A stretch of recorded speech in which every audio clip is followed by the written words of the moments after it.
Bună seara, bine ați venit. Deocamdată avem 11 participanți.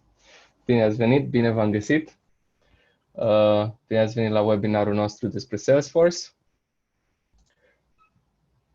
Ne bucurăm foarte mult pentru numărul mare de oameni care s-au înregistrat. Acum mă uit să văd, mai așteptăm puțin să vedem câți oameni o să mai intre. Până acum sunt 16. Din nou, bine ați venit. Ne bucurăm foarte mult pentru răspunsul vostru. A fost un răspuns nemaipomenit.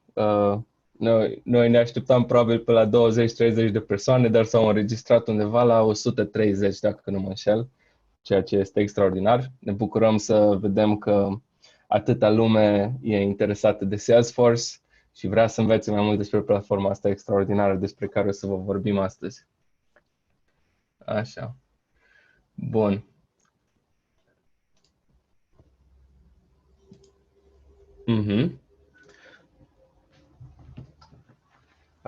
Până una alta, o să încep cu prezentarea noastră. O să pun un slide cu noi vorbitorii. 2 secunde până mai intră lumea. Așa. După cum puteți vedea aici, în seara asta o să vorbească Mihai Clejanu, care este Salesforce Territory Manager pentru România. Horațiu Rădescu, care este un Salesforce Consultant pentru Endava. Lucian Ciobanu, care e Certified Application Architect, Certified System Architect. Emma Ariciu, Salesforce Senior Consultant la Accenture. Și gazda dumneavoastră din seara asta eu, Alex Paul, Salesforce Team Lead pentru Boonforce. După cum ați putut vedea și în slide-ul dinainte, aș vrea în același timp acum să mulțumesc și partenerilor noștri care ne-au ajutat și ne ajută în punerea în funcțiune, să spun așa, a webinarului acestuia.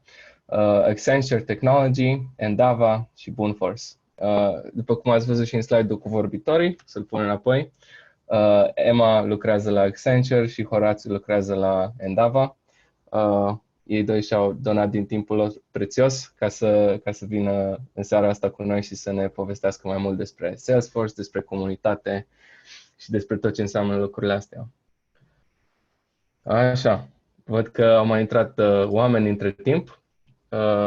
Avem 27 de participanți acum. Bine ați venit! Vă urăm un bun venit din nou.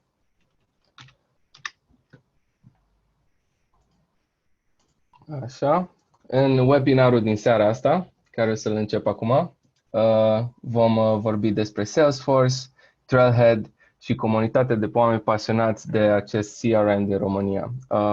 CRM înseamnă Client Relationship Management, deci probabil că am putea spune chiar CRM software, fiindcă este un software care ajută cu acest lucru și nu numai. Salesforce fiind o platformă care a început de acolo, dar s-a dezvoltat extraordinar de mult în ultimii ani, ajungând să cumpere o grămadă de companii și în același timp s-a extins până și în domeniul de e-commerce și o grămadă de altele. De asemenea, vom intra mai în detaliu legat de oportunitățile de creștere, de joburi și vom avea parte și de povești despre parcursul unor oameni în ecosistemul Salesforce. Din nou, partenerii noștri din seara asta sunt Accenture Technology, Endava și Boonforce. Le mulțumim pe calea aceasta pentru susținerea lor. Vorbitorii, după cum am spus și mai înainte, Mihai Clejanu, Horațiu Rădescu, Lucian Ciobanu, Emma Ariciu și eu, Alex Paul. Cu ocazia asta o să opresc screen share-ul de la mine și îl invit pe Mihai să înceapă webinarul. Mihai? Absolut.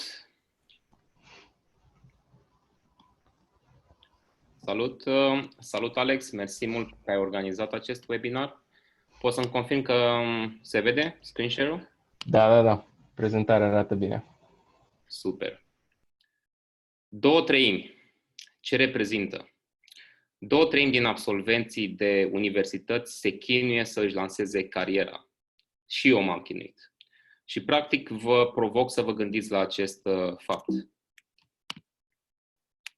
Salutare, eu mă numesc Mihai Clejanu și am privilegiul să vă vorbesc astăzi despre comunitatea Salesforce De ce o carieră în tehnologie și în mediul Salesforce ar fi o opțiune foarte bună și mai ales să deschid scena pentru inovatorii care vor vorbi după mine.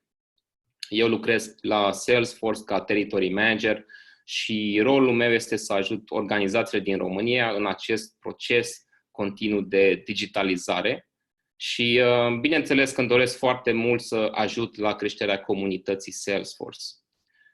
Noi la Salesforce punem mare preț pe acei oameni care inovează pe platforma noastră și noi îi numim Trailblazers.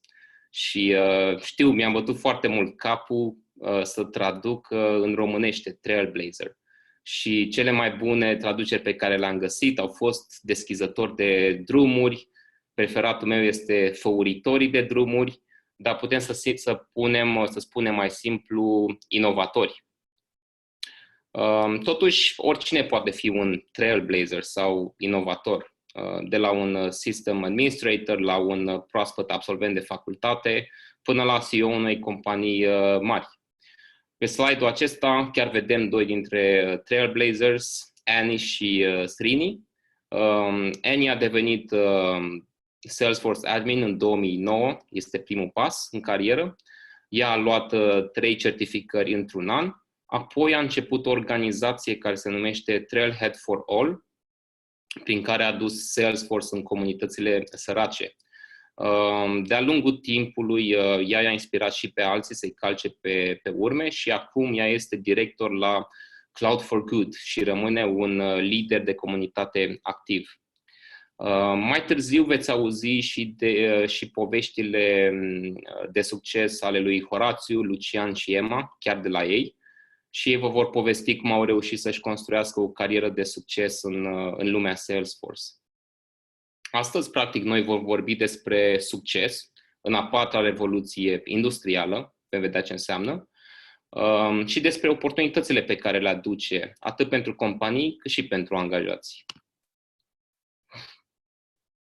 În ultimii 300 de ani, lumea a trecut prin progrese tehnologice foarte, foarte mari, de la tehnologia pe abur, la electricitate, la computing și până astăzi când ne aflăm în cea de-a 4-a revoluție industrială care este dominată de conectivitate și discutăm de lucruri cum ar fi senzori, IoT, inteligență artificială, roboți și așa mai departe.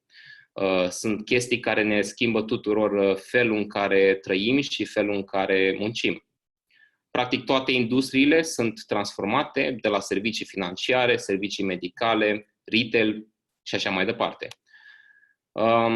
Dar bineînțeles că cea de-a 4-a revoluție industrială aduce și incertitudine. Incertitudine în legătură cu viitorul joburilor, aptitudinilor și impactul pe care această tehnologie îl are asupra noastră și asupra vieților. Poate ne gândim dacă setul nostru de aptitudini mai este relevant sau nu pentru joburi. Totuși, să ne gândim că în trecut societatea s-a adaptat la schimbări, la fel au făcut și oamenii și la fel companiile și oamenii de astăzi sunt nevoite să se transforme. Această revoluție aduce foarte multe oportunități, dar important de notat, aduce oportunități pentru cine este pregătit. Și practic despre asta vom vorbi astăzi, despre cum să ne adaptăm, cum să progresăm în a 4-a revoluție industrială. Și revoluția aceasta industrială a început cu tehnologia, cu device-uri conectate, cu inteligența artificială și așa mai departe. Dar să ne aducem aminte că în spatele acestor tehnologii sunt întotdeauna oameni.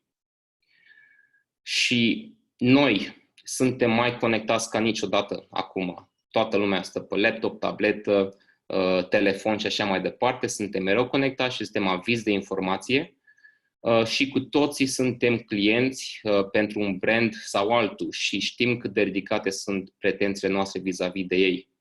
Noi, ca și clienți, ne dorim ca furnizorii noștri de servicii, ca brandurile să ne cunoască foarte bine și să se conecteze, să comunice cu noi în feluri noi, inovatoare. Și tocmai aici vine Salesforce să ajute astfel de companii. Și sunt companii care deja fac asta. De exemplu, Marriott face asta.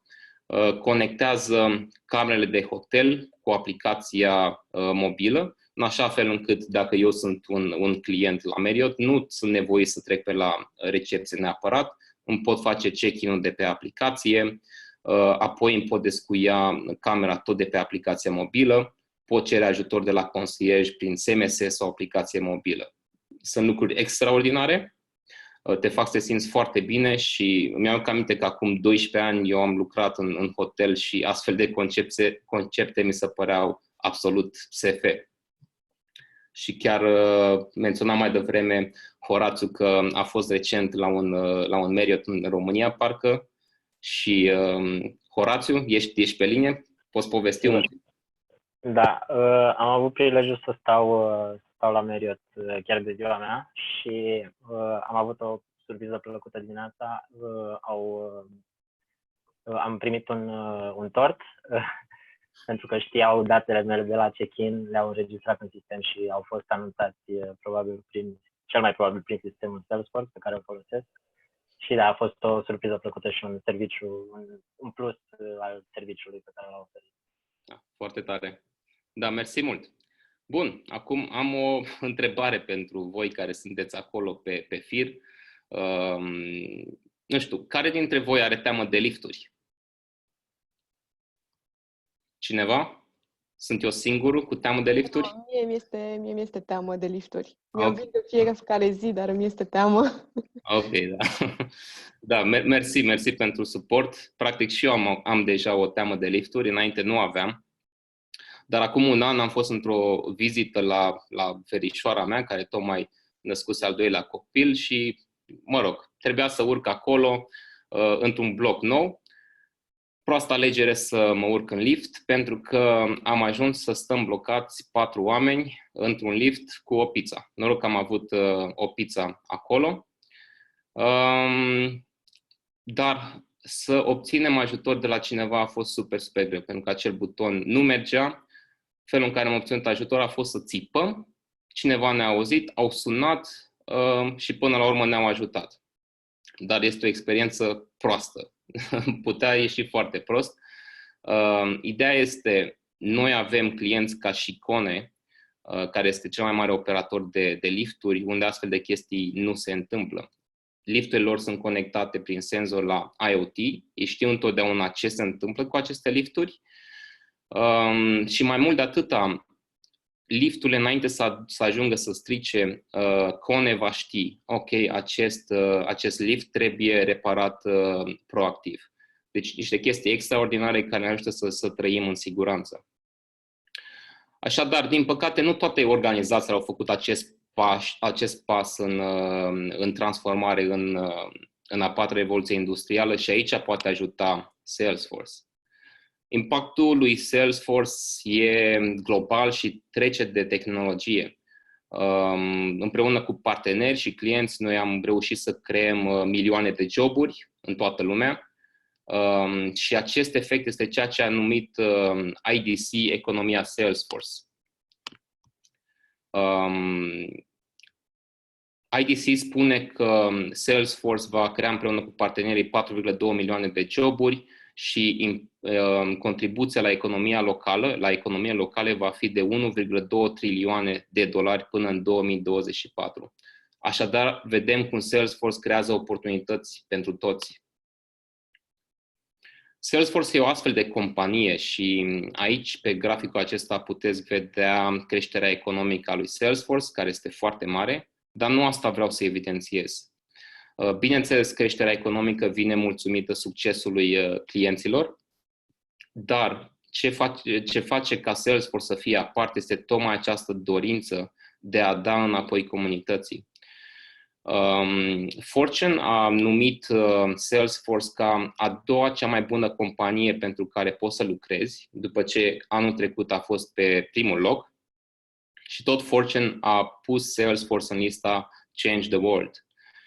De asemenea, People a numit Salesforce ca prima companie din lume căreia îi pasă și face ceva pentru comunitate și a fost numită una dintre cele mai sustenabile și inovatoare companii.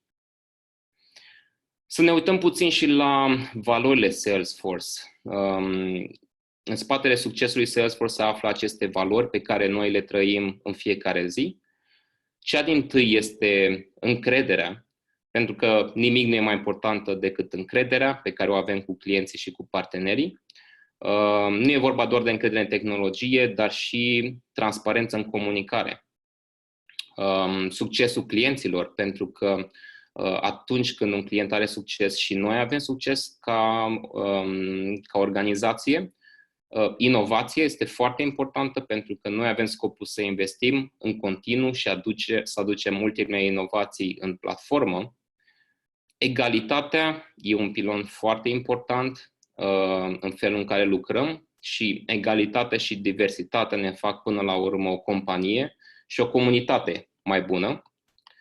De asemenea, cu toții știm că tehnologia poate fi folosită pentru a face bine, pentru a face rău și tocmai de aceea Salesforce a stabilit un set de principii pentru folosirea etică a tehnologiei, așadar nu oricine poate să folosească Salesforce, ceea ce e un lucru foarte bun.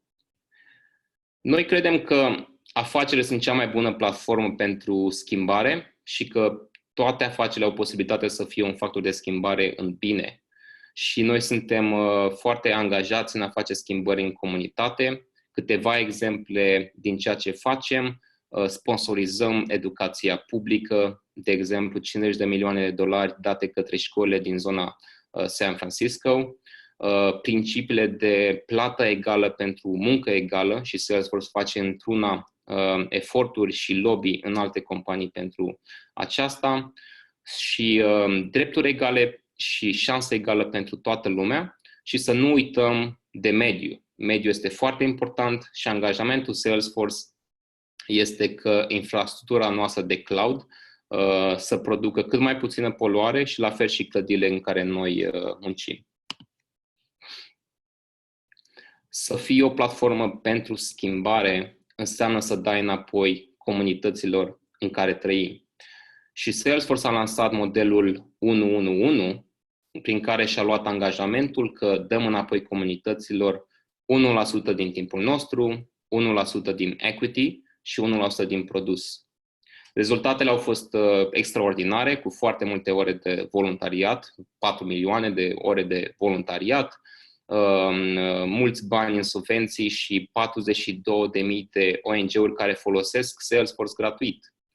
De exemplu, eu ca angajat Salesforce am 7 zile pe an pe care pot să le dedic activităților de voluntariat. O săptămână plină. Și ultima dată am fost cu echipa în august, am avut o activitate în care am participat și am contribuit la ore de engleză pentru copii și am făcut consultanță pentru ONG-uri.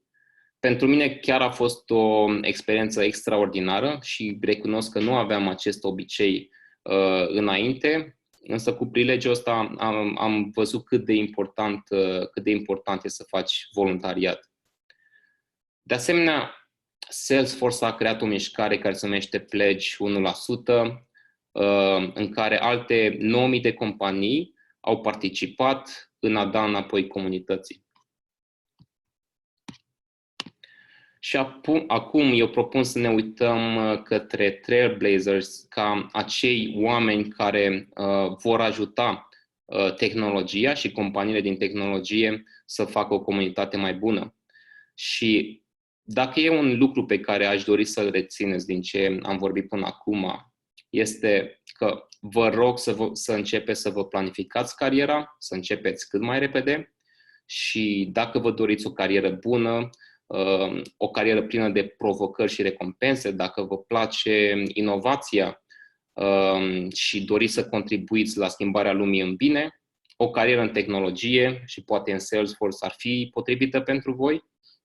Așa că vă invit să aveți o conversație cu noi despre cum puteți deveni Trailblazer.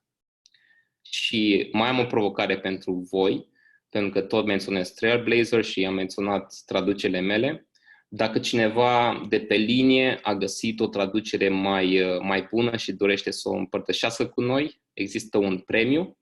Deci puteți să ridicați mâna acolo pe linie, să ne spuneți care este traducerea, fără să folosiți Google, vă rog. Dacă nu, puteți scrie în chat. Și cu ocazia asta vă invit să răspundeți acum. Între timp fac tranziția către Horațiu, care va vorbi următorul. Bună, am observat că Sebastian a ridicat mâna și acum aș vrea să dau drumul să vorbească, dacă vrea, să spună traducerea lui. Sebastian? Observ că nu funcționează, nu știu exact de ce. Dacă ne poți scrie pe chat, în cazul ăsta, cred că ne-ar ajuta foarte mult. Între timp, vreau să menționez și eu vreau să menționez funcționalitățile astea care Mihai le-a pus în evidență acum. Dacă la un moment dat ceva nu merge bine sau experimentați probleme sau vreți să discutăm despre anumite lucruri, puteți folosi funcția de raise hand, de a ridica o mână și mie o să-mi arate aici cine face lucrul ăsta. Și o să încerc să ajung la voi să discutăm despre chestiile astea. În același timp avem o funcționalitate de Q&A, unde puteți pune întrebări. Vlad Ivan deja a folosit funcționalitatea asta și a întrebat dacă există posibilitate de a urmări ulterior acest seminar. Răspunsul este da. O să fie disponibil cel mai probabil începând de joi, la linkul ăsta care l-am pus acum și în chat. Va fi disponibil pe același link pe care l-ați folosit și dumneavoastră ca să vă înregistrați la acest webinar. O să primiți și un mail de un reminder despre chestia asta, cel mai probabil în jur de joi, de la noi, când o să fie totul gata și va fi gata pentru vizionarea tuturor acolo. Văd că Sebastian nu a mai zis nimica. Dacă altcineva vrea să spună între timp, dacă altcineva are o traducere pentru Trailblazer, suntem în continuare deschiși și primul care o va face va câștiga acel premiu menționat de Mihai. O jumătate de premiu deja, pentru că a trecut mult timp și toată lumea a avut... Așa atunci. Dar începem în continuare. Bun. Perfect. Horațiu, ai legătura. Salutări tuturor! Bine v-am găsit și ne bucurăm că sunteți prezenți la acest webinar. Eu astăzi o să vă vorbesc despre cariere în Salesforce. Câteva cuvinte despre mine. Sunt consultant Salesforce la Endava. Lucrez în Salesforce de aproape 7 ani. Am reușit să strâng 6 certificări. Subiectele pe care le voi atinge în acest webinar vor fi câteva exemple de tipuri de roluri și câteva cuvinte despre acestea, ceva mai multe cuvinte despre cariera mea în Salesforce și cum am ajuns să fac Salesforce și alte câteva exemple care pe mine m-au impresionat sau unul dintre ele chiar m-a ajutat în carieră. Cum vă ziceam, tipurile de roluri. Elena, ea este systemadminul, este chiar rolul cu care am început și eu în Salesforce. Genul acesta de rol, Elena se ocupă de mentenanța unei soluții existente de Salesforce. Ea customizează soluția, dar cu mici modificări, nu cu modificări majore. Ajută utilizatorii, creează utilizatori pentru soluție, ține training-uri, creează rapoarte. Este un rol care are și componentă tehnică și componentă de business, pentru că trebuie să înțeleagă și ce se întâmplă, dar și cum funcționează procesele de business ale companiei. Mai departe o să vorbesc despre Bogdan. El este BA-ul din această seară. El este practic legătura dintre client, dintre reprezentanții clientului și reprezentanții echipei de implementare. El este cel care captează nevoile de business ale clientului și apoi le traduce în cerințe pe care în task-uri pentru echipa de implementare, pentru dezvoltatori. Acest rol, din nou, este mai puțin tehnic, dar mai mult axat pe business, pentru care trebuie să înțeleagă mai bine ce procese are clientul, cum se pot îmbunătăți și să sfătuiască împreună cu echipa de implementare cum se va face soluția. Mai departe, George, consultantul Salesforce. Rolul este similar cu cel de business analyst, cu mențiunea că acest rol are și o componentă de implementare. El poate să meargă la client, să înțeleagă, să îl asculte, să înțeleagă nevoile și apoi să meargă înapoi la birou să înceapă să implementeze, să pună în practică aceste procese de business în platformă. Are expertiză în cel puțin unul sau mai multe din produsele Salesforce sau produse oferite pe App Exchange.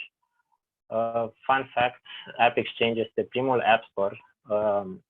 A apărut pe vremea când App Store nu însemna nimic și a apărut în urma unei discuții între Mark Benioff, fondatorul Salesforce, și fondatorul Apple, Steve Jobs. Mai departe, Roxana, developer din această seară, ea este cea care pune în aplicare procesele de business pe care Bogdan le-a desenat înainte. Implementează integrări cu alte sisteme folosite de clienți și este un rol mai mult tehnic. Ea este practic cea care face munca grea de implementare a soluției.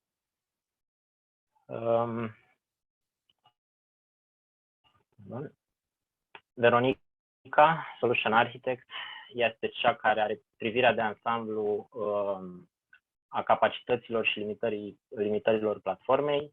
Este responsabilă de designul soluției, utilizând toate produsele și tehnologiile oferite de Salesforce și se asigură că dezvoltatorii respectă best practices-urile Salesforce. Din nou, un rol cu ambele componente destul de intens folosite, și tehnic și business.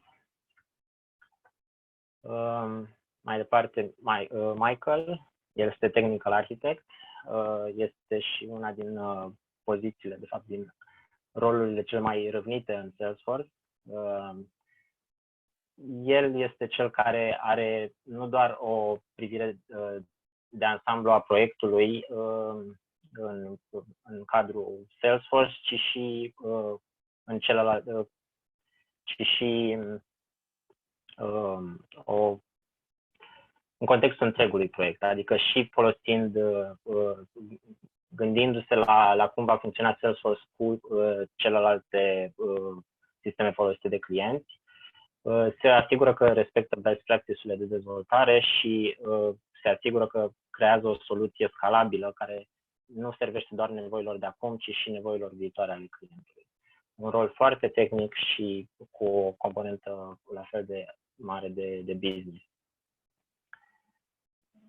Alte tipuri de roluri pe care se mai găsesc în Salesforce, Project Manager, de asemenea Salesforce, datorită faptului că s-au dezvoltat, au achiziționat sau și-au dezvoltat produse pentru alte verticale. De asta există și rolul de analytics, de marketing, de e-commerce, de service. Și mai departe trecem la subiectul în care sunt mult mai bine pregătit, cariera mea în Salesforce.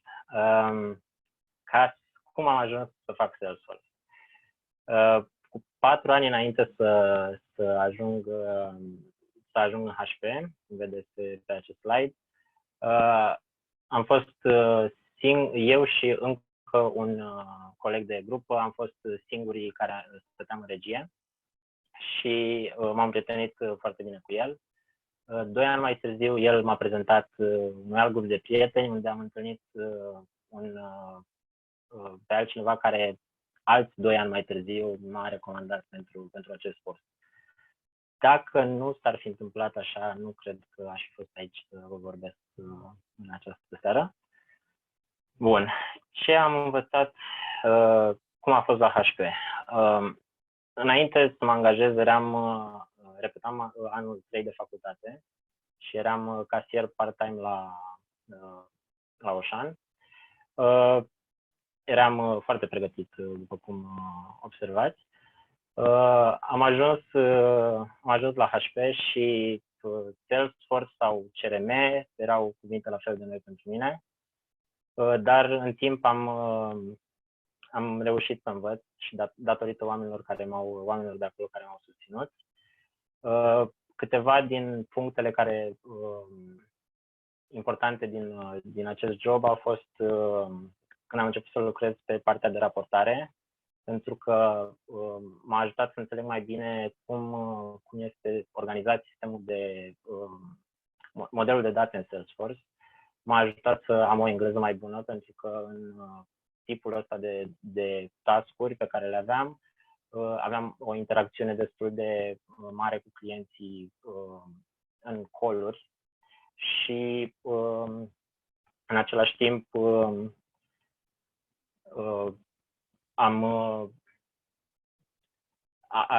a trebuit să am această... Ascultați? Am învățat să mă joc cu ce înseamnă datele în Salesforce și cum să ajut clienții să își folosească aceste informații pe care le au disponibile. Ceva mai târziu am cunoscut un consultant de Salesforce de la Accenture US, care venise în vizită pentru continuarea implementării pe care HP-ul a început. Și mi-am dat seama că el făcea ce aș fi vrut eu să fac mai departe. Mi-a plăcut stilul de faptul că se plimba pe la diferiți clienți, faptul că lucra în Salesforce, ceea ce pentru mine atunci era ceva extraordinar. Și de la această hotărâre, câteva luni mai târziu, datorită unui coleg care și-a găsit un job în Salesforce prin LinkedIn, mi-am făcut cont de LinkedIn și am ajuns la Vertiba. La Vertiba a fost perioada cea mai intensă în care am învățat foarte mult Salesforce. A fost și perioada în care am luat 5 certificări de Salesforce și datorită unei competiții cu managerii mei de atunci. Ce mi-a plăcut la Vertiba? Faptul că am fost expus la mai mulți clienți. Mai mulți clienți înseamnă mai multe organizații Salesforce, mai multe verticale, mai multe tipuri de business-uri și discutam cu reprezentanți de la clienți cu diferite tipuri de pregătiri și trebuia să-mi ajustez conversația pentru ei, ca noi să ne înțelegem. Am învățat să preiau cerințele de la client, să le implementez în Salesforce, să înțeleg ce are nevoie și apoi să fac în Salesforce, sau să traduc pentru dezvoltatorii când era vorba de cod, să traduc pentru dezvoltatori ca ei să implementeze mai departe soluția. Am înțeles de asemenea cât de mult se investește în state, în US, în Salesforce și mi-am dat seama că platforma este incredibil de bună și poate fi customizată în diferite moduri și acest trend va veni și în Europa. În aceeași perioadă am început să construiesc aplicații pentru mine ca să-mi rezolv diferite probleme. Un exemplu mi-am făcut o aplicație pentru a vedea cheltuielile pe care le am în fiecare lună. Pentru că aveam o problemă cu cheltuiam prea mult și am zis ok, cheltui prea mulți bani, dar nu înțeleg unde se duc și mi-am făcut o aplicație în Salesforce ca să am o viziune mai bună a lor. Am început în același timp să particip și la meetup-uri, unde chiar am prezentat și câteva din aplicațiile astea pe care le-am creat. Și apoi am făcut pasul către SIRS, o companie de consultanță românească, clienți români în Salesforce.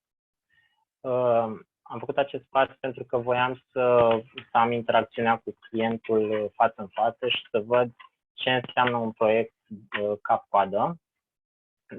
Pentru că la Vertiba nu am avut ocazia să fac asta. Și una din problemele, să zic așa, challenge-urile pe care le-am avut când am făcut această schimbare a fost să traduc toate cunoștințele pe care le-am strâns la Vertiba din engleză în română. Nu pare complicat, dar credeți-mă, mi-a fost destul de greu. Am participat la proiectul de la stadiul de pre-sales, în care mergeam la client și prezentam diferite module ale Salesforce-ului, până la finalizarea proiectului, cu toate etapele de dinainte în care mergeam și luam cerințele, discutam cu ei ca să înțelegem nevoile de business, implementam, testam și apoi finalizam produsul. În această perioadă am participat la un meetup la care Ryan de la Bunoforce, cei care s-au ocupat de organizarea acestui webinar, l-am întâlnit pe Ryan și așa am ajuns să particip aici la acest webinar. Acum 4 luni am trecut la Endava, unde am rolul de DevOps în acest moment. Mă ocup de mutarea soluției din mediile de dezvoltare în mediile de testare și apoi în producție. Este un pas către niște clienți mai mari, o companie cu acoperire globală, cu clienți cu nevoi mult mai complexe decât ce am fost obișnuit până acum și este încă în curs este încă o călătorie pe care abia am început-o și încerc să o continui cu succes. Cum vă ziceam, alte exemple de cariere în Salesforce, de oameni care au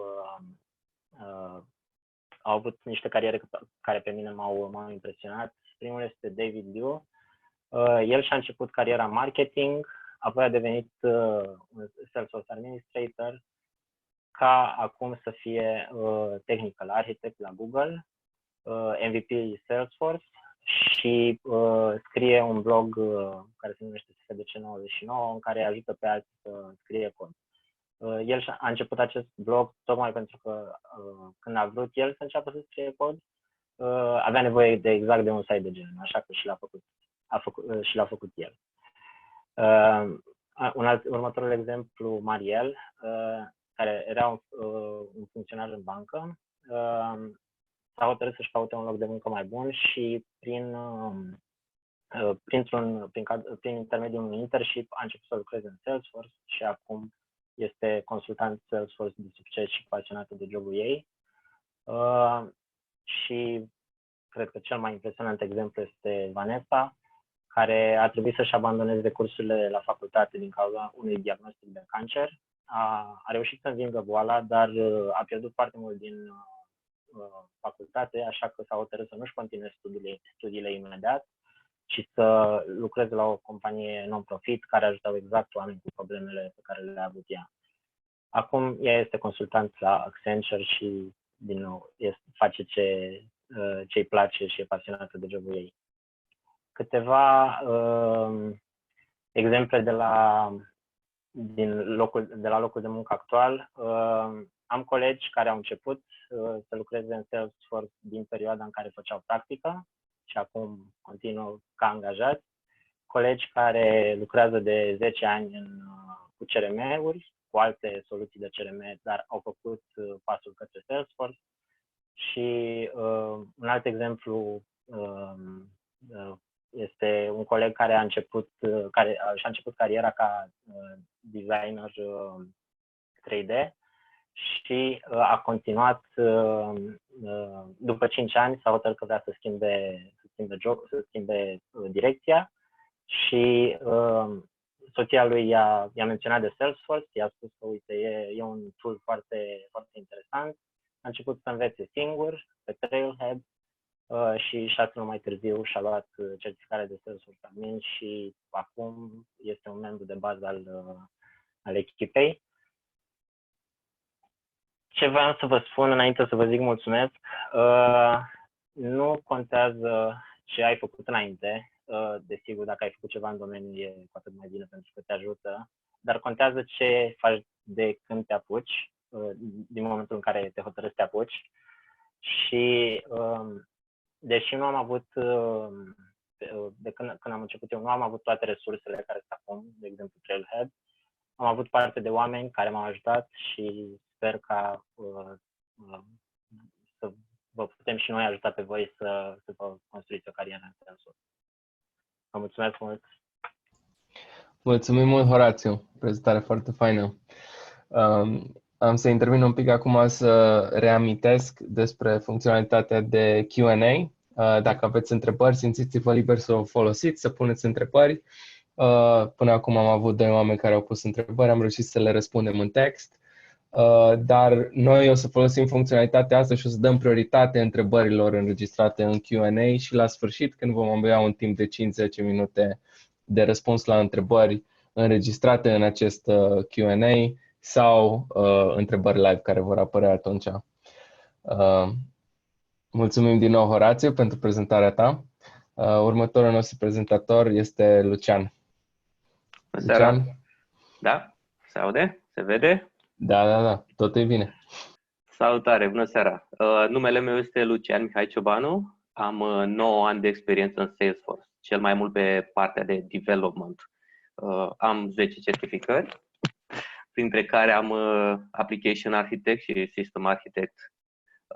În 2010 am pornit o companie de dezvoltare pe Salesforce în România și am lucrat cu câteva companii străine, în general din Statele Unite.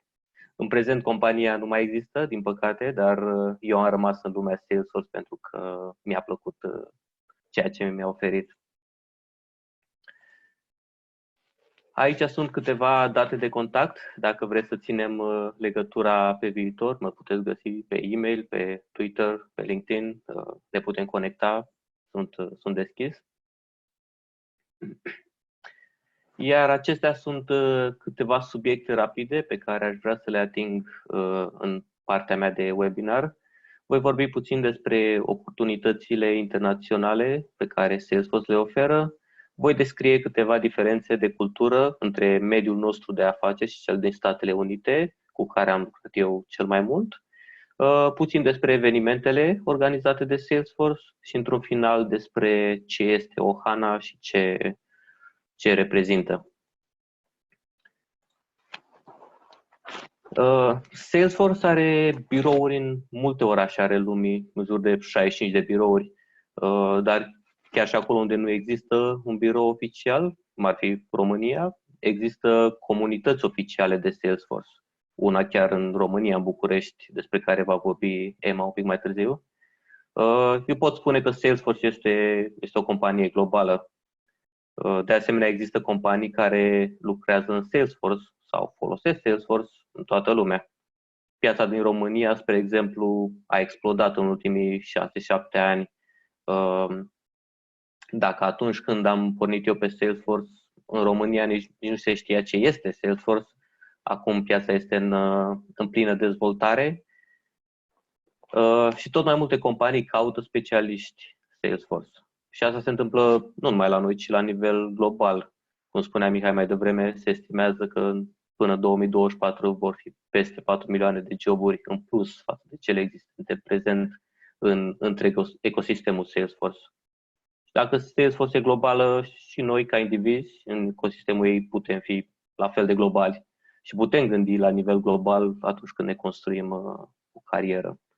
Eu am lucrat cu companii din afara României timp de 15 ani, de la începutul carierei mele profesionale, chiar dinainte să lucrez cu Salesforce. Am lucrat cu Anglia, cu Franța, Statele Unite. Totdeauna mi-a plăcut să lucrez cu companii străine și mereu am fost fascinat de cultura lor de afaceri din alte țări. Cum spuneam, cel mai mult din toate țările am lucrat cu americanii și am ajuns să-i cunosc cel mai bine. Și o să vorbesc puțin despre cultura lor de afaceri. Americanii au mult mai dezvoltată cultura mediului de afaceri decât o avem noi, având în vedere că au mulți ani de experiență în capitalism și putem învăța multe de la ei. Ei gândesc mult din perspectiva win-win. Vor să fie bine pentru toată lumea, să ajutăm. Chiar Mark Benioff, care este fondatorul Salesforce, a spus că rolul unei companii este să îmbunătățească lumea. Salesforce a implementat încă de la începuturile companiei un model filantropic de care a vorbit și Mihai mai devreme, numit 111, prin care un procent din timpul, resursele și produsele Salesforce sunt donate în scop caritabil. Ceea ce îmi place mie este că această atitudine orientată spre business începe să se vadă și la noi în România și vedem din ce în ce mai mulți antreprenori și companii care împrumută obiceiuri și moduri de gândire din vest. Ce am mai observat eu în cultura vestică este că sunt gata să te asculte, apreciază inițiativa și ideile, chiar dacă ești junior și chiar dacă nu se potrivesc business-ului, ei sunt gata să te asculte. Ești văzut cu ochi buni dacă ești proactiv în interiorul companiei. Trebuie să fii dispus să te îmbunătățești constant din proprie inițiativă. Se apreciază foarte mult indivizii independenți și proactivi care pot învăța și pot lua decizii pe cont propriu și își pot asuma responsabilitatea pentru ele.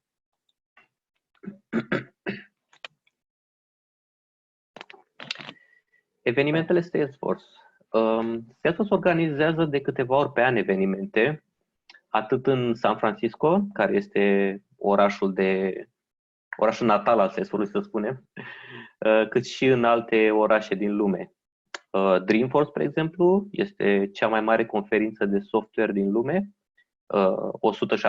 170.000 de participanți au fost în 2018 și așteptăm acum în vreo 2 săptămâni Dreamforce 2019 să vedem cât sunt.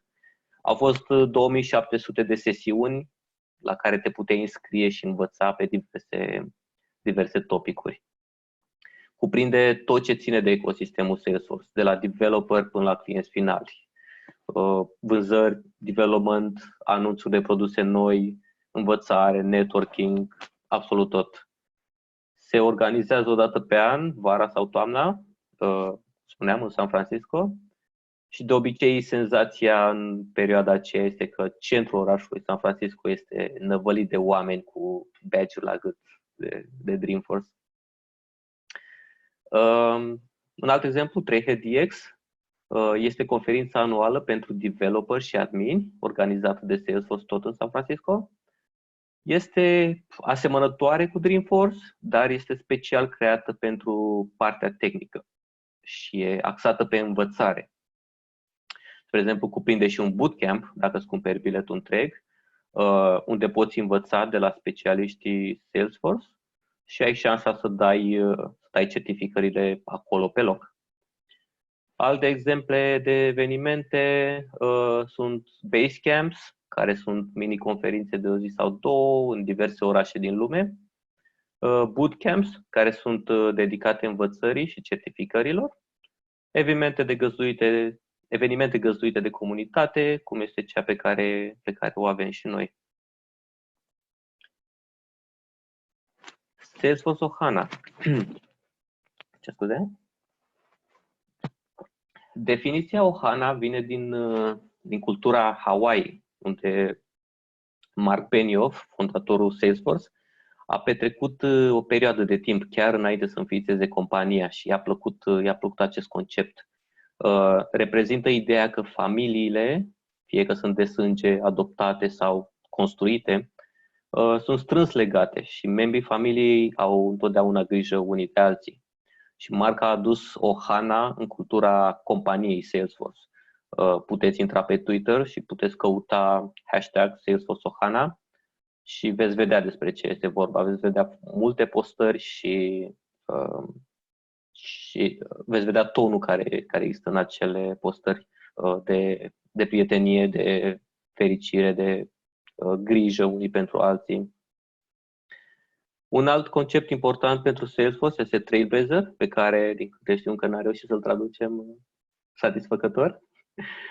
Definiția cuvântului dată de Salesforce este că un Trailblazer este un pionier, o persoană inovatoare, cineva care vrea să învețe toată viața, un mover and shaker, un lider care formează un nou drum pe care alții îl pot urma, fie în carieră, în viață, cum a zis Mihai, deschizător de drumuri, sau cine a zis mai devreme, asfaltator de drumuri. Mai important decât orice, e o persoană care dorește să construiască o lume mai bună pentru alții.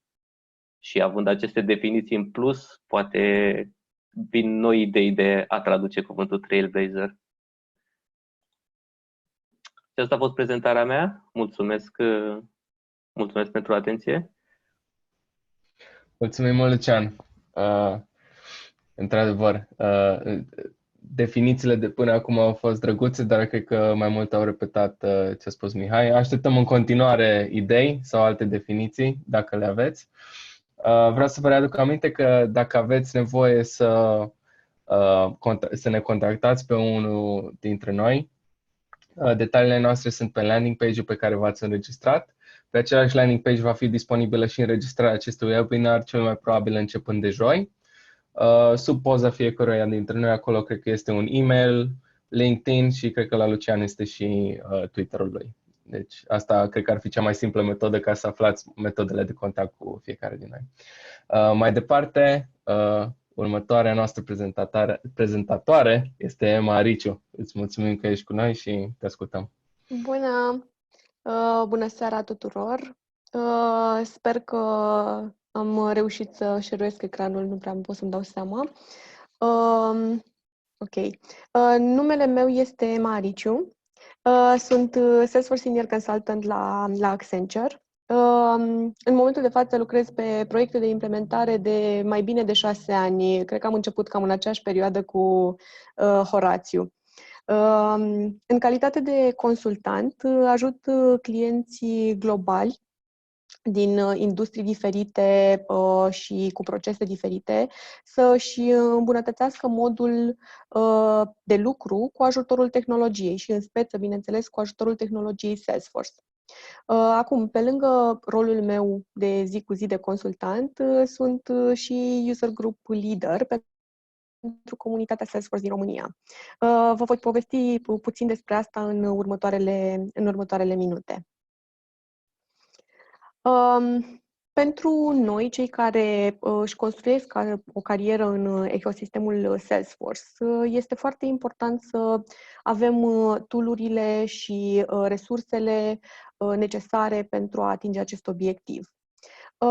După cum vedeați în prezentarea lui Mihai de mai devreme, Salesforce crește de la an la an și nu face asta doar datorită produselor inovatoare și echipelor de vânzări. Bineînțeles, fac bine și asta, însă cresc și datorită unei întregi armate de evangheliști pe care și-au creat-o în întreaga lume.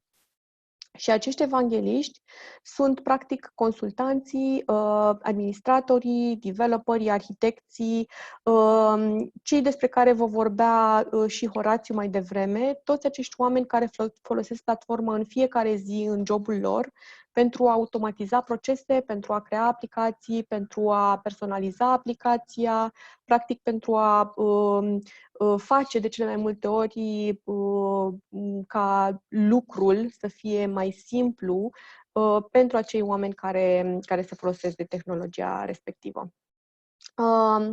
Cum despre tool-uri și training-uri au vorbit și colegii mei înainte și va vorbi și Alex în continuare, eu astăzi voi pune accentul mai mult pe comunitatea Salesforce.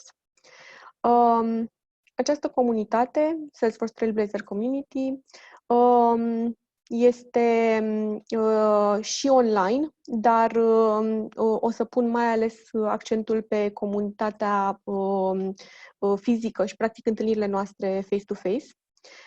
Pentru că atunci când am început noi, eu, Horațiu, Lucian, să lucrăm în Salesforce, această comunitate era aproape non-existentă. După cum ați auzit și de la colegii mei înainte, noi am ajuns să lucrăm în zona Salesforce datorită unor conjuncturi. Astăzi însă voi aveți șansa să intrați într-o comunitate deja închegată și asta, din punctul meu de vedere, este foarte bine. Momentul în care am creat această comunitate în România a fost după ce, la un moment dat, am participat la un Dreamforce în 2016, cred, Dreamforce 2016, și am aflat de existența acestor comunități locale și împreună cu o colegă, la momentul respectiv, am zis, de asta avem și noi nevoie. Avem nevoie să ne întâlnim cu alți oameni care lucrează în zona asta, să vedem de ce probleme se lovesc, cum le rezolvă și să creăm grupul acesta de oameni. Astfel încât, câțiva ani mai târziu, acest grup de oameni în continuare există și se întâlnește. Formăm un grup de profesioniști care lucrează în ecosistemul Salesforce și ne dorim să colaborăm și să învățăm unii de la alții. Noi avem meetup-uri regulate, în care aceste meetup-uri se desfășoară fizic, adică de cele mai multe ori nu ținem și online, am încercat o singură dată, engagement-ul nu este foarte mare și atunci le facem doar fizic. În aceste meetup-uri acoperim diverse topicuri. Prezentări tehnice, best practices, discutăm de diverse probleme de care ne lovim sau uneori pur și simplu prezentăm idei de aplicații pe care le avem. Horațiu menționa mai devreme, el a avut astfel de prezentări la meetup-urile noastre pentru aplicații pe care le folosește în viața particulară și care sunt foarte utile. Și practic încercăm în aceste meetup-uri să share-uim cât mai mult knowledge și să învățăm unii de la alții. Grupul de asemenea este foarte divers. Ca parte din grup avem consultanți, ca mine, ca Horațiu, avem administratori, programatori, arhitecți, ca Lucian. Și avem de asemenea un background divers. Unii dintre noi vin din zona de business, alții vin din operations, din programare, direct de pe băncile facultății și așa mai departe. Ideea din spatele acestor meetup-uri este să întărim această comunitate în care putem să ne ajutăm reciproc și în care putem să găsim oameni de încredere la care putem să apelăm atunci când, nu știu, ne lovim de o problemă care poate să pară imposibilă și pentru care nu găsim nicio soluție, nici măcar pe Google. Și de ce nu? Să ne facem prieteni. Așa că noi vă așteptăm cu drag să veniți la meetup-urile noastre, să ne cunoașteți personal, să intrați în comunitatea online și da, să veniți să ne puneți cât mai multe întrebări și să faceți parte din grupul nostru. Vă mulțumesc! Mulțumim mult de tot, Emma. Cum spune Emma, cred că comunitatea Salesforce în general e una foarte primitoare, în România în special, fiind mai balcanici, cred că ne pricepem la lucrul ăsta. Eu nu am fost încă la o întâlnire cu comunitatea din București, dar din cât îi cunosc pe Emma, pe Lucian și pe Horațiu, au fost niște oameni foarte calzi, tot timpul săritori să ajute și să îndrume lumea către ce căutau sau cel puțin cât mai aproape în direcția respectivă. După cum a spus și Emma, eu o să încep cu prezentarea mea. Eu o să vorbesc despre ce e Trailhead. Am să dau share screen acum. Așa. Sper că se vede bine. Tot ok? Da, perfect. Eu mă numesc Alex, sunt Salesforce Team Lead la Boonforce și astăzi vreau să vă vorbesc despre Trailhead. Asta e un screenshot cu pagina principală a site-ului. Trailhead e platforma de învățare Salesforce care a fost începută de un programator din companie care a vrut să facă învățatul platformei cât mai ușor posibil. În același timp, veți vedea, dacă veți căuta videouri sau prezentări cu această platformă, că Salesforce o descrie ca o joacă și la propriu și la figurat. E formată dintr-un mix de module, proiecte și super badge-uri care ajută învățarea, prezentând informația într-un mod simplu și ușor de înțeles. Se folosesc foarte mult de principiul ăsta de gamification, dacă ați mai auzit de el. Primești badge-uri, primești puncte, primești tot felul de recompense pe măsură ce mergi înainte și reușești să rezolvi problemele care sunt puse înainte. Haideți să vorbim mai departe despre Trailhead Playground. Playground-ul este practic o instanță completă de Salesforce, special creată pentru a ajuta învățarea. Într-un Playground primești acces total la toate funcțiile Salesforce, cât și la un set de date demo cu care să poți testa și învăța tot ce ai nevoie. Practic, o instanță de genul ăsta l-a ajutat și pe Horațiu să-și facă aplicațiile despre care le-a menționat și Emma, despre care a făcut prezentări la întâlnirile de Salesforce din București. Practic, ai acces gratis la toate funcționalitățile mari ale platformei. Din punctul meu de vedere, chestia asta e nemai întâlnită pentru un software atât de mare și la nivelul la care este Salesforce. Mai departe vreau să arăt cum puteți ajunge să porniți, să zic așa, un playground. De obicei trebuie să ajungeți la un modul care este mai practic, care are un challenge practic.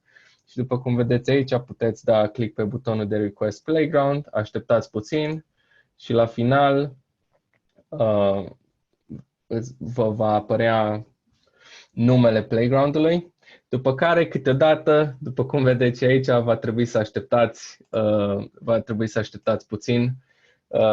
Câteodată toate legăturile din backend, din spate, nu se fac chiar așa de repede pe cum ne așteptăm noi, dar vă garantez că de fiecare dată playground-ul respectiv este făcut și îl veți putea accesa mai devreme decât mai târziu. Haideți să vorbim în continuare despre module. După cum ați văzut și înainte, era un screenshot-ul unui modul care avea un challenge la sfârșit. Modulul e o colecție de lecții care au ca scop aprofundarea unui anumit subiect. El stă la baza sistemului de învățare Salesforce. Modulul poate conține anumite challenge-uri care pot fi verificate mai apoi într-un playground făcut de voi. În momentul de față sunt în jur de 6 module pe platformă, dar acest număr e în continuare creștere. Și nu mă miră chestia asta, fiindcă modulele, mai ales cele practice și mai apoi, cum veți vedea și când vom vorbi despre proiecte sau super badge-uri, mi se pare că sunt cele mai utile lucruri, fiindcă îți dau anumite provocări, ți le pun în față și se așteaptă ca tu să le rezolvi, după care provocările respective sunt testate. Sunt anumite teste predefinite prin care se trece și asta îți confirmă sau infirmă validitatea soluției găsite. De căutare de module și mai departe am făcut un screenshot din nou cu un modul practic. După cum vedeți în partea dreaptă puteți vedea topicurile care sunt abordate în acest modul, iar la sfârșit challenge-ul care este mai mic sau mai lung, depinde de modul, iar după cum vedeți acolo puteți selecta un playground care deja e existent sau să faceți unul nou, iar după ce așteptați un pic și testele merg înainte, veți vedea ori o eroare de genul ăsta care vă va îndrepta către modul potrivit de a face lucrurile sau cel puțin vă va îndrepta către o comunitate de Salesforce developers care sigur o să vă ajute. Din experiența mea personală, dacă luați erorile găsite la aceste module și le introduceți în Google, imposibil să nu găsiți cel puțin 100 de răspunsuri și nu toate diferite. Majoritatea din ele îndreptându-vă către soluția potrivită. Mai departe vreau să menționez despre proiecte care sunt foarte asemănătoare cu un modul, singura diferență fiind faptul că fiecare lecție dintr-un proiect e un challenge care trebuie verificat. În momentul de față sunt în jur de 100 de proiecte pe platformă. Și într-un final vreau să menționez și super badge-urile, care le-am putea asemăna cu un examen care îl poți da cu manualul deschis. Ele te pun față în față cu cerințe foarte asemănătoare cu cele care le putea primi în viața reală, tocmai pentru a-ți testa cât se poate de bine cunoștințele. După cum o să puteți vedea aici, sunt de obicei super badge-urile au niște prerequisites, adică niște module sau proiecte care trebuie terminate înainte și după cum puteți vedea scroll-ul ăsta de cerințe sunt o grămadă care mai apoi pot fi testate și din nou din experiență vă pot spune că sunt formulate mai ambigu, cam cum ar formula un client o cerință și ei se bazează pe tine ca om care înveți ca tu să aduci interpretarea acelor cerințe și să găsești interpretarea bună a ceea ce vrea clientul până la urmă. Așa. Certificările Salesforce. Certificările sunt un mod prin care Salesforce și partenerii săi pot evalua experiența unui om cu platforma lor. Pot fi obținute prin susținerea unor examene plătite. Examenele pot fi susținute online sau la unul din centrele autorizate Salesforce. Ele sunt un mod bun de a arăta că sunteți interesat de platformă și un plus la CV-ul dumneavoastră dacă vreți să vă găsiți un job în ecosistemul Salesforce.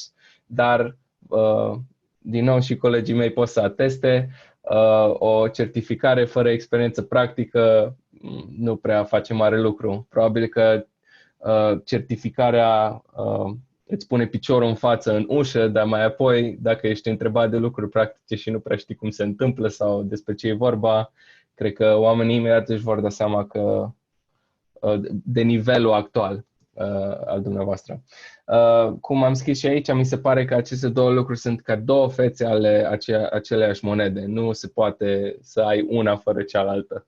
Adică nu poți să ai doar cunoștințe teoretice care au fost testate, fără să ai și experiență practică. Mai ales că testele pentru certificările respective nu sunt cele mai ușoare. Vă pot spune din experiență că obținerea lor nu e cel mai ușor lucru.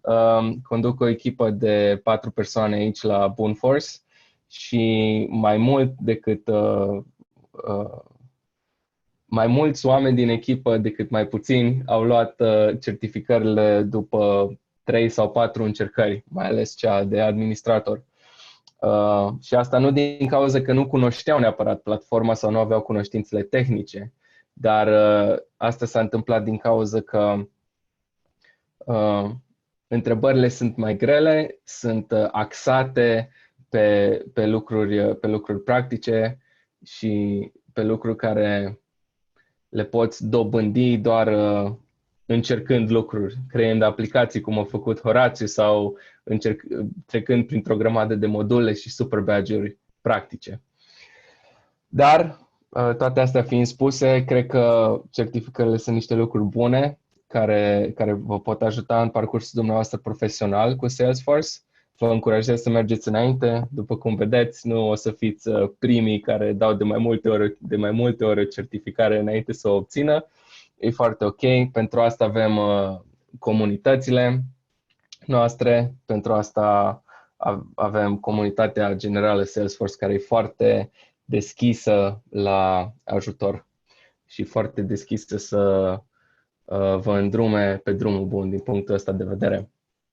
Cam asta a fost prezentarea mea legată de Trailhead. După cum am spus, acum, după ce Emma o să încheie webinarul nostru din seara asta, o să avem un timp de 5 sau 10 minute pentru Q&A-uri. În continuare așteptăm întrebările dumneavoastră prin funcția de Q&A de aici sau, la sfârșit, dacă vreți să puneți o întrebare live cu vocea, folosiți funcționalitatea de raise hand și eu o să văd acolo și o să vă dau drumul la microfon sau prin chat. Suntem deschiși din toate punctele de vedere la întrebările dumneavoastră. Emma? Mulțumesc! Doar ca încheiere vreau să spun că, așa cum spunea Mihai mai devreme, în jur de 2/3 din absolvenți se străduiesc să-și înceapă cariera și competiția este din ce în ce mai mare, așa că noi am vrea să vă invităm să vă gândiți la cariera voastră.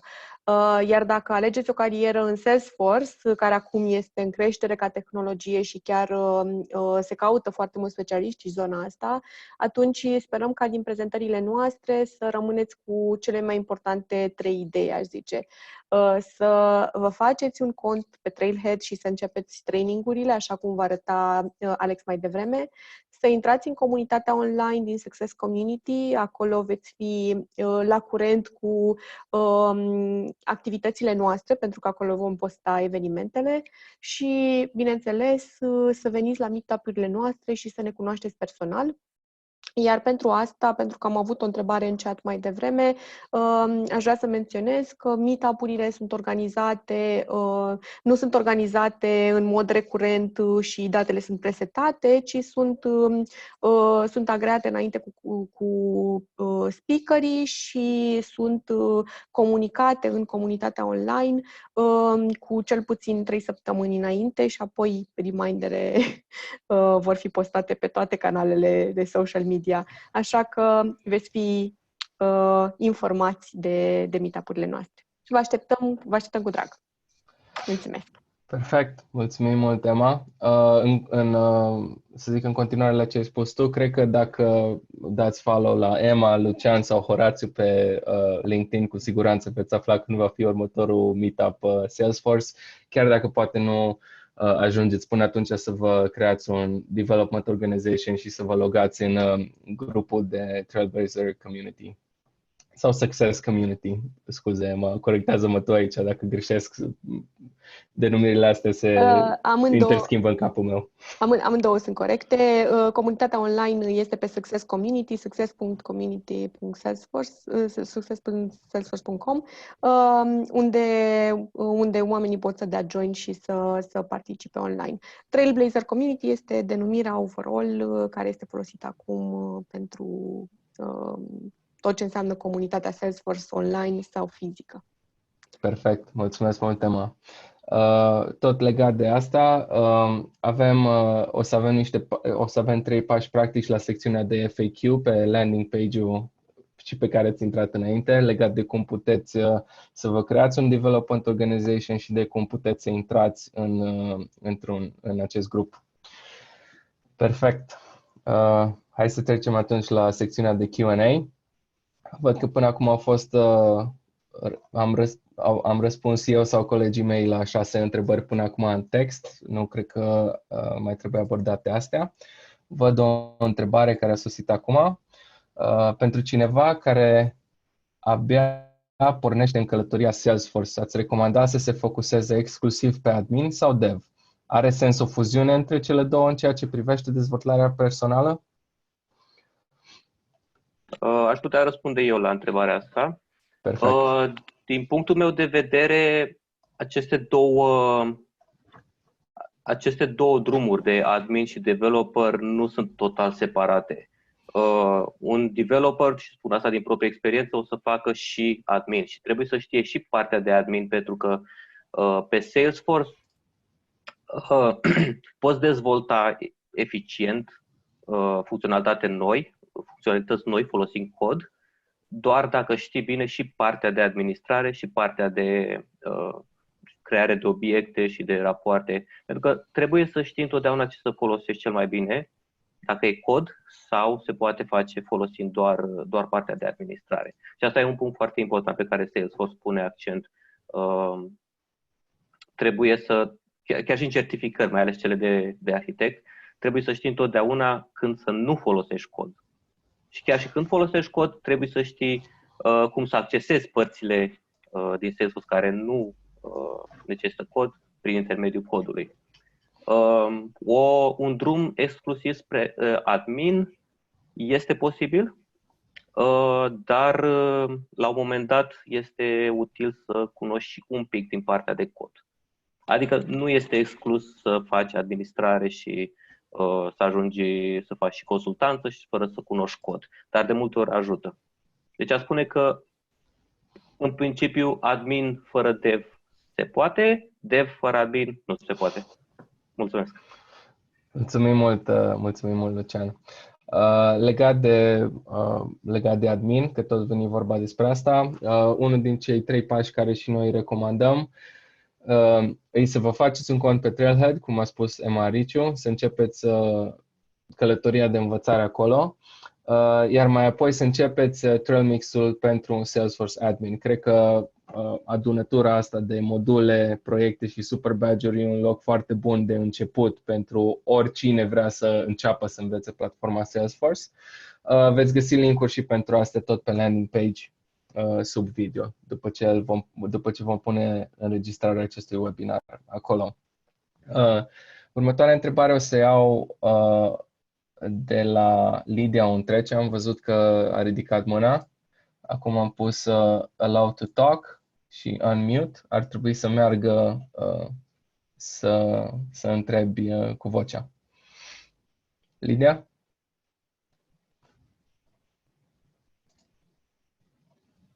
A scris că a dat greșeală. Ok, bun, acum am văzut. Nu e nicio problemă, mergem mai departe. Văd o întrebare de la Virgil Badiu, dar înainte de asta aș vrea să îi mulțumesc lui Daniel Dumitru, care a pus întrebarea dinainte. Îmi cer scuze, dar am uitat să menționez numele tău. Mulțumim foarte mult pentru întrebare. De la Virgil Badiu, care a fost cel mai greu moment, situație sau eveniment în cariera dumneavoastră urmând calea Salesforce? Din punctul meu de vedere, și se leagă de acest seminar, având în vedere că am fost antreprenor atâția ani și am căutat oameni pe Salesforce, din punctul meu de vedere, cea mai grea situație a fost găsirea specialiștilor de Salesforce. Deci, vă rog, formați-vă o carieră din asta, pentru că este mare nevoie. Perfect. Mai vrea cineva să răspundă? Ok. Perfect. Mai aveți întrebări?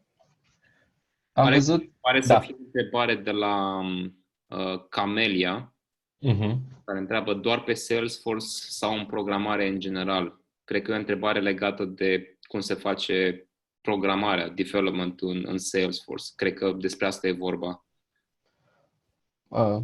Posibil? Nu, era în contextul în care Lucian vorbea de a face development în Salesforce, îți trebuie și partea de admin. Adică trebuie să cunoști partea de administrare și ce poți să faci fără cod.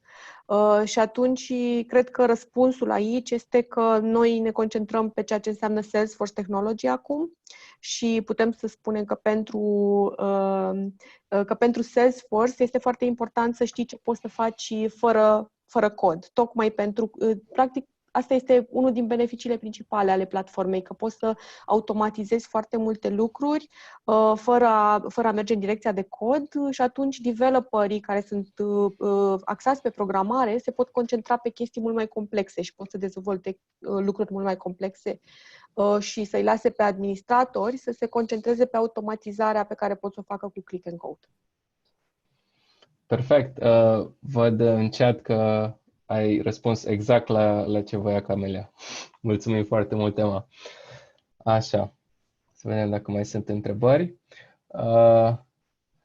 O întrebare de la Cătălin Iliescu. Bună seara! Știm că într-un fel s-a răspuns la asta, dar pentru un începător absolut în ale programării, dar actual Salesforce user, ce pași ar trebui făcuți primii în Trailhead? Există un gen de ghid într-un caz de acest gen?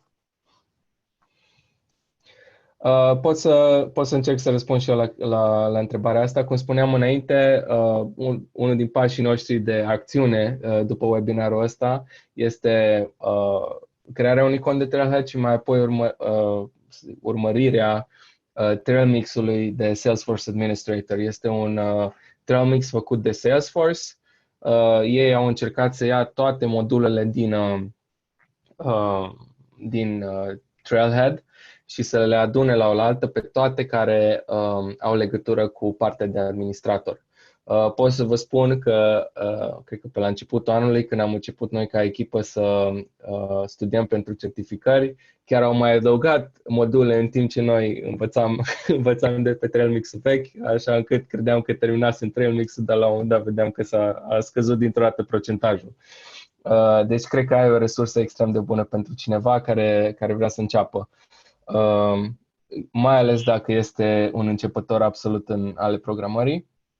Și cred că, chiar dacă nu ar fi, cred că ăla e primul pas, din punctul meu de vedere, cum a spus și Lucian. Cred că nu poți deveni programator fără să știi înainte ce face un admin. Și aș mai adăuga eu pentru Cătălin, îl menționam pe David Liu, el tocmai pentru asta și-a făcut acel blog, să învețe oamenii să dezvolte în Salesforce și are câțiva pași pe care el i-a folosit și alți oameni au folosit și o să vezi acolo foarte multe răspunsuri de la oameni care au învățat de la el. Poți să încerci să cauți acest CFDC 99, așa o să găsești pe Google și o să te ajute destul de mult în a învăța dezvoltarea în Salesforce. Absolut, și trebuie să reținem că până la urmă poți să lucrezi în Salesforce și fără să faci dezvoltare. Sunt destule roluri în ecosistemul Salesforce care nu presupun dezvoltare.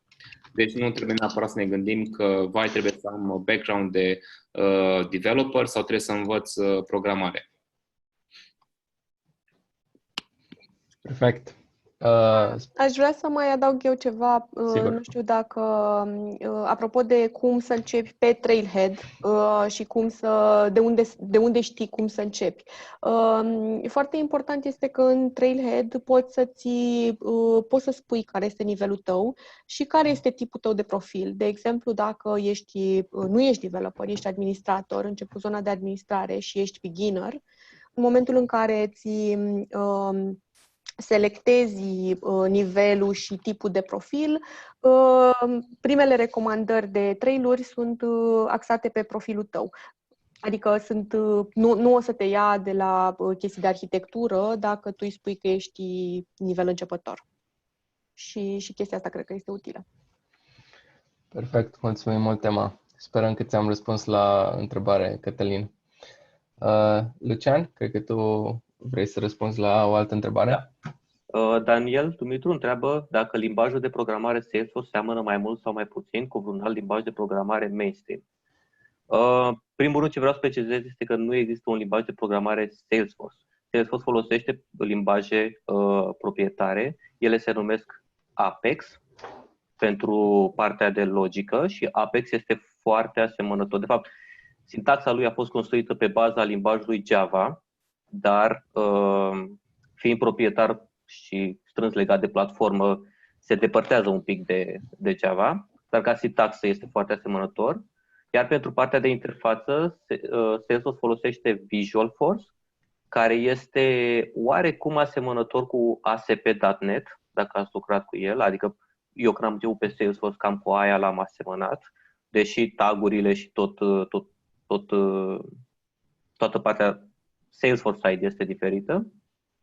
Și relativ nou, Salesforce mai are pot neapărat spun că este limbaj, dar este o tehnologie numită Lightning, care poți crea Lightning Components, care folosesc în spate Apex pentru logică și în față folosesc acest Lightning, care este o combinație de HTML și JavaScript, împreună cu o mică parte de asemănătoare cu Visualforce din punct de vedere al tagurilor, dar diferită. Deci aici că partea de logică e asemănătoare cu Java și partea de interfață e oarecum asemănătoare cu ASP.NET. Perfect. Mulțumim foarte mult, Lucian, pentru răspuns. Mulțumim tuturor pentru participare. Mulțumim Emma, Lucian, Horațiu, Mihai. Mulțumim pentru informațiile faine care le-ați adus, pentru răspunsurile la întrebări. Vă mulțumim dumneavoastră pentru participare din nou și sperăm să vă vedem data viitoare la următorul webinar de genul ăsta. Până atunci, Datele noastre de contact le veți putea găsi pe landing page-ul webinarului. Veți primi un e-mail cel mai probabil peste 2 zile, de îndată ce vom pune înregistrarea webinarului live pe landing page. Și cred că cam atât a fost. Mulțumim din nou pentru tot. O seară bună! Seară La bună! revedere! La revedere! Pa!